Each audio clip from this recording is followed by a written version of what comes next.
Straighten it out. There you go. Well, here I am at the park again. I so wanted to get my phone out and video her running from that whatever that machine is that they have placed in the park. Uh, so this is a good lesson for me. Next time I come down here,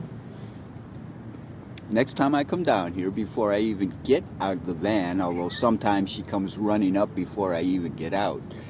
But before I even get out of the van, have my phone out and have the camera on so I can excuse me, video her. I'm not sure if it's a her or a him, and I'm not going to look. Most of these cats don't like to be picked up. So I can video her running. This is the cat I call Muddy. Because, well, she's just kind of muddy.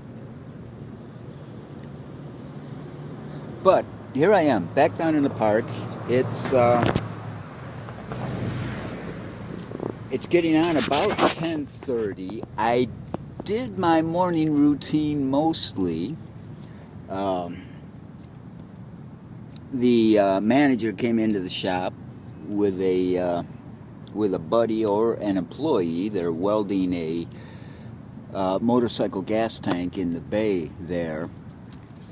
I had the bucket filled with ice water. I was just about to go out to the lot to take my daily ice shower, and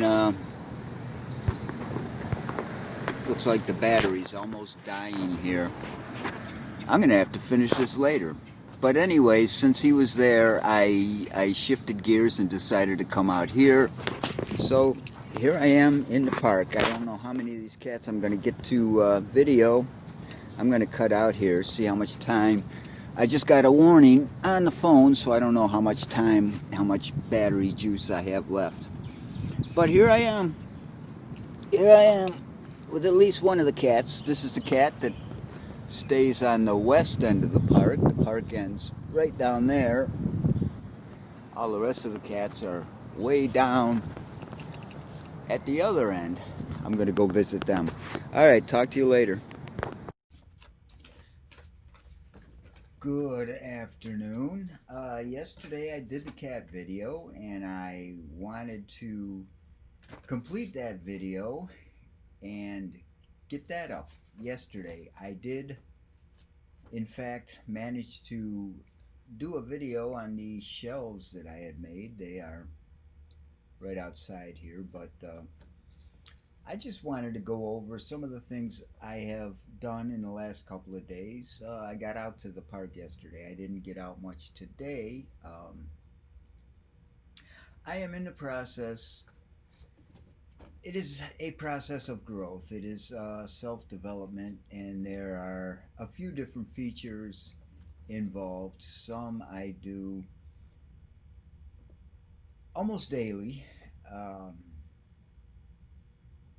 there are a number of things that I am working on.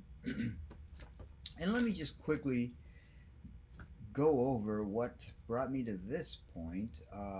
I got hit by a car in Key West, life flighted to Jackson Memorial Hospital here in Miami. Uh, 8 fractured bones. I was on my back for a few weeks. I was in a wheelchair for months on the streets. Got some money, got a van to sleep in, got this shop space, and I have been working on a number of art projects, some music, this, that, and the other. Um, but the thing is, I was there in the hospital and in the wheelchair on the streets, not knowing what direction my life was going to take, but knowing that I had come very close to death. Um, a foot in either direction, and I could have been dead. I realized laying on my back there in the hospital, there's a whole bunch of things in life I want to do that I haven't done. I can't pussy out anymore. I'm either going to do these things or I'm not. and that experience, you know, that brush with my mortality made me realize I have no idea how long I've got. Nobody ever does, but you go through something like that and you realize, you know, it's just a step into the street away. You're gone. Um, but even knowing that, knowing there's all these things I want to do, knowing that I need to start doing them or they might not get done, knowing all this stuff was only a very slight beginning, because that wasn't enough to just push me into doing the things I wanted to do. What that did was start the wheels turning and build up the knowledge of why I'm not doing these things, how to change those mindsets that are holding me back, and change those mindsets. It's a whole process, and it's one that I'm well into. But the more into it I get, the more I realize there's a lot here. You know, that just keeps growing. Not just not just the amount of knowledge, because you can know everything there is to know about how to change and still not change. The knowledge is just a scratch on the surface. But anyways, that's where I'm at, and coming from somebody who's put in a few decades, I think, given the experience of getting to where I'm at now, and the fact that I'm continuing to I'm continuing to grow, and it's very hard and it's very slight compared to the way I'd like to just push myself, the way I envision every day happening the next day when I fall asleep at night or I wake up in the morning and it's like, okay, today I'm going to blah blah blah. Never quite turns out that way, but I am getting a lot more done. And a lot of it was watching videos. Um, Most of those, if not all of those, were from people younger than myself, which is it can be a little discouraging to see 20 and 30-year olds talking about how they're failing at life and they need to change. And you know, I'm double most of their ages. So when they talk about how hard they've had it and how hard it is to change, and I'm like, man, you know how many more years I've put in doing this whole failing thing, or not being adequate in my ambitions, or you know, whatever. Um, how many more years than you I have under my belt that I now have to fight against, and that's what it comes down to. A huge part of the process is figuring out what the thought process is that's leading me astray, that's leading me to distractions, that is taking me away from the things I want to do, and figuring out how to replace those with the thought process that that thought process to take me where I want to go.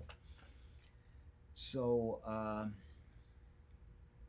I would just like to say, I can't say regardless of your age because I haven't lived all my years yet, but certainly up to a certain point, which is as long as you've got any bit of health left, it's worthwhile to put in the work to figure out, I've got things I still want to do and I'm not doing them.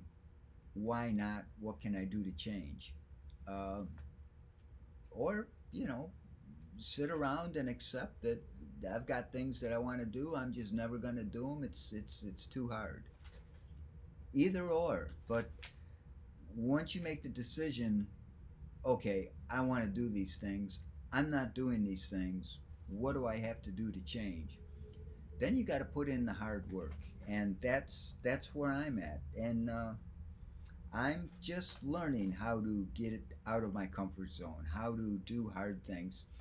Let me say that the biggest thing that I'm doing now to if you watch other videos, they will talk about keystone habits. You know, a habit that that progresses into you building other habits around that.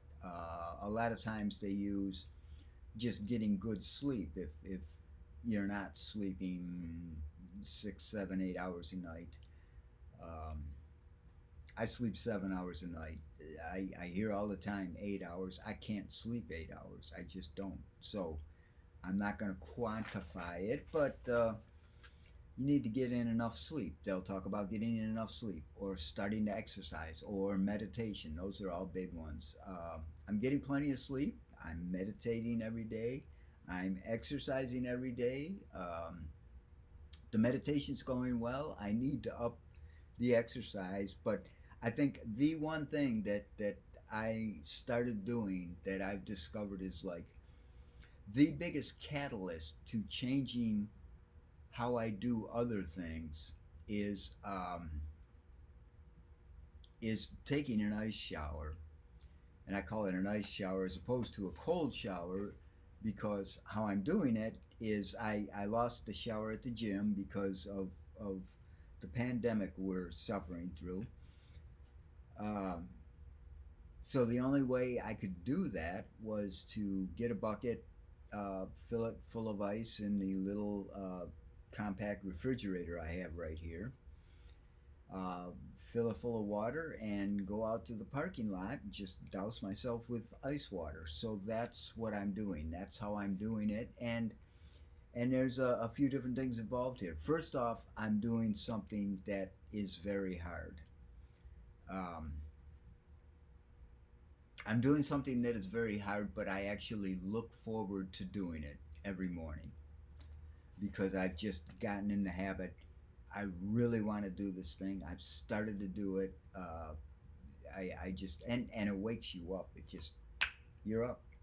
So that's one of the things. The fact that it's become a habit is big because I know if I can make that into a habit, I can make other things into habits also. The fact that I have to actually make the water up in a bucket and carry it out to the parking lot and do that. Uh, just the whole ritual involved. I'm doing this thing. I'm doing it. If I can do that thing, there's other parts of my life that I can change, and it does carry over. It's starting to work for me. So for me, that would be my big keystone habit. That is the thing that's helping me change other aspects of my life slowly but surely. But a couple of the things that I've done is I've finished the shelves. They're right out there in the bay.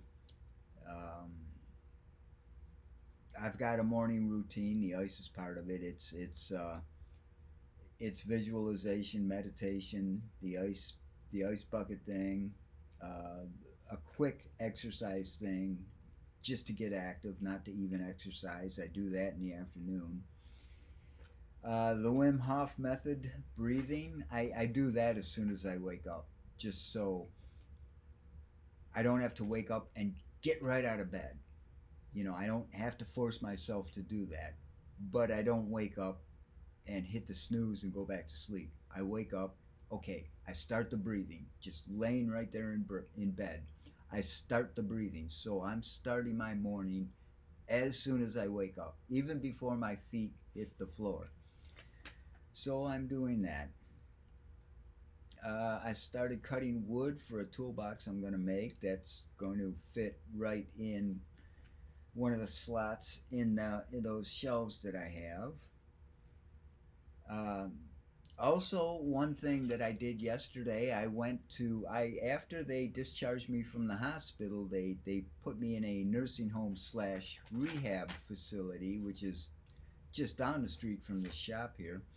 I've been meaning to play guitar more, just re pick up some of the old cover tunes that I did. I've got probably 20 that I could play inside of a week if I picked up the guitar every day. Some original songs that I've got. It's hard to force myself to just pick up the guitar and do that every day. So, one of the things I came up with is just go to the nursing home, ask them if I can volunteer to come in an afternoon a week or whatever and entertain the people because they used to do that when I was there. They're not doing it now because of the pandemic.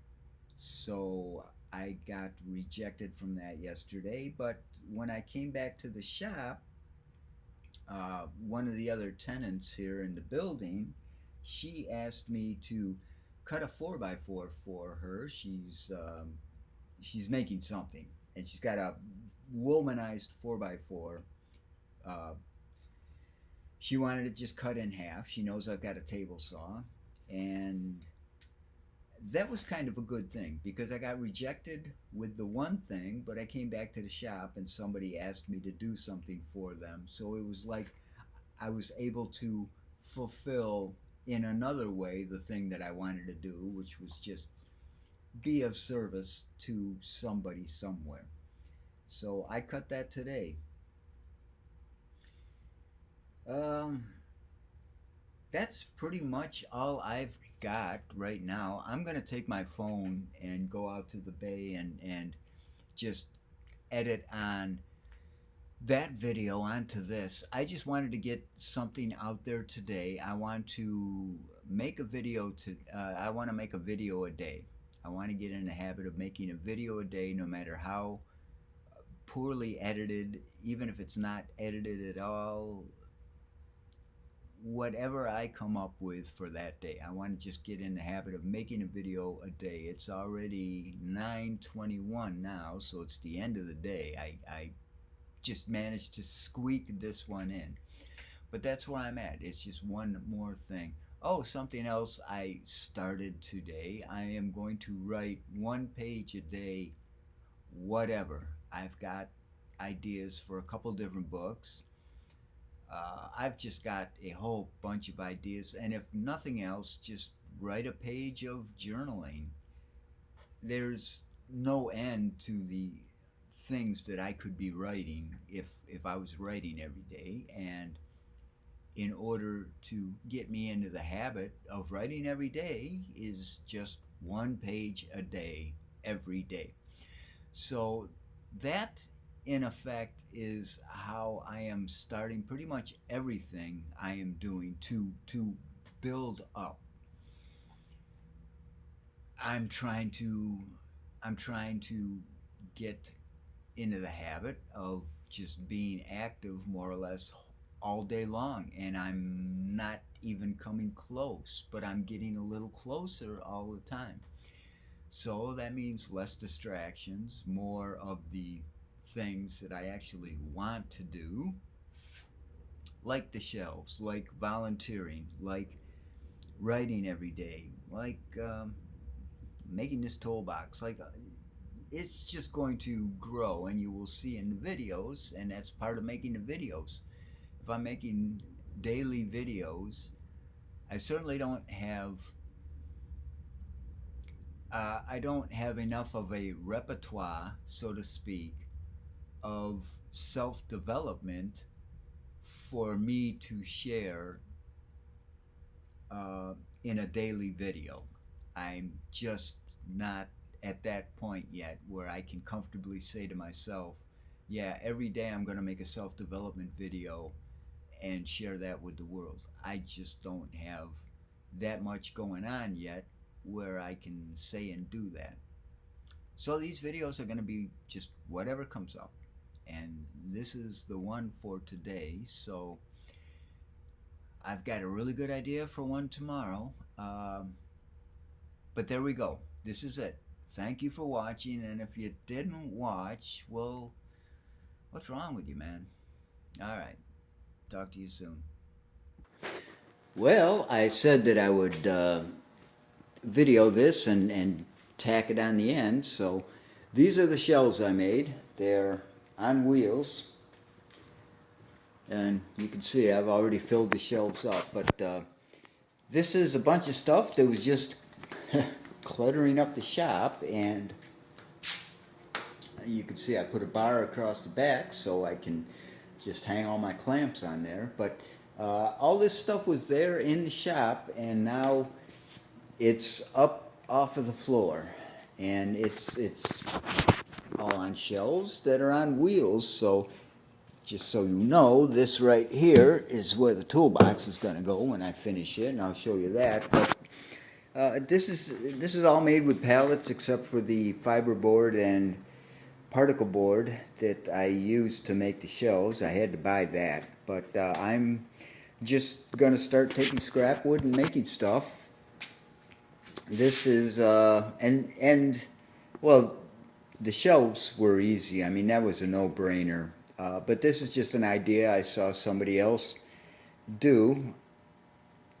Just take a pallet and knock out the middle boards. As a matter of fact, I believe the pallet that I saw, they didn't even knock any of the boards out. They just put these bottom boards on, and those are just to more or less make containers that you can fill with dirt and use as a planter. So that's what that is for. That's a pallet that I made into a planter.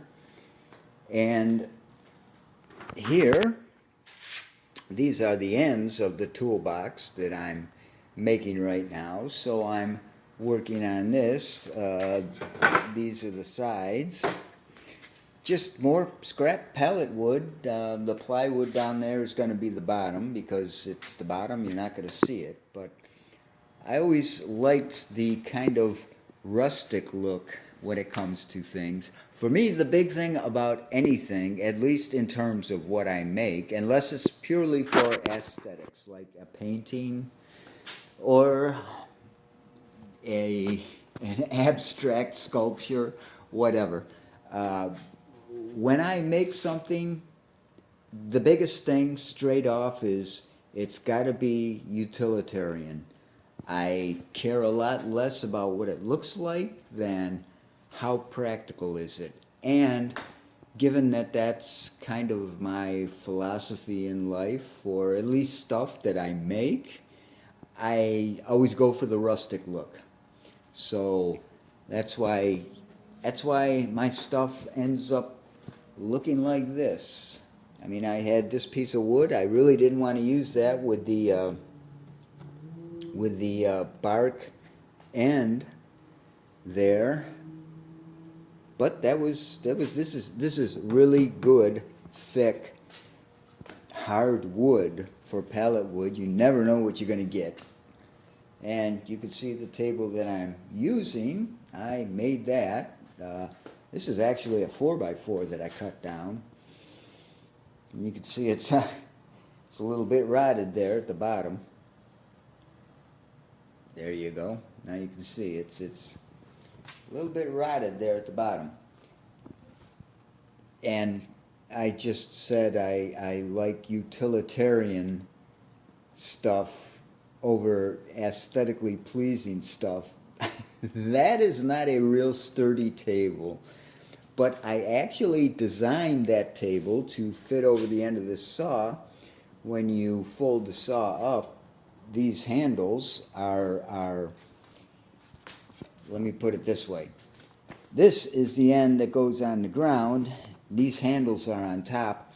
That table fits right over the end there when that saw is folded up. So that's why I made that table like that. And it's not actually even supposed to be a workbench. It's just supposed to be a table that I could use to put stuff on when I'm sawing. So there you go. Just wanted to fulfill what I said I was going to do, which is show you what I'm working on. So I've got my video in for today. Thanks for watching. Talk to you soon.